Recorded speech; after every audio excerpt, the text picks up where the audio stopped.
I want to tell you, as the governor of Machakos, I am not going to pay a pending bill unless muone kama kazi ilifanyika and if the procedures were followed. Unajua tunaweza kuwa tunalipa hewa tu, si ndio? Tunaweza kuwa tunalipa hewa, but I know you have a qualified chairman there. Yeah, and the team that is there, I am sure that you're going to do a good job for Machakos County. I think we have close to 3 billion in pending bills. 3 billion, when will you ever do work for Machakos County? Magari zingine zilienda na watu. Kuna zingine nimeona sijui zimetupwa wapi. Kuna zingine hata ziko na watu nyumbani. Zingine hazina number plate.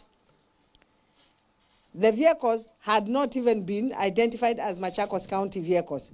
Saa hii, when I first inspected is when I changed them and nikasema zipinduliwe ziwekwe nini? Machakos County Government. Tank hizi za maji, mtu anatumia individual kuweka maji na kuuza na anawekewa petrol na county na anapata pesa. I'm giving you problems, please give me solutions. We need to identify all our vehicles and where they are. Hata kama ni mbaya irudishwe.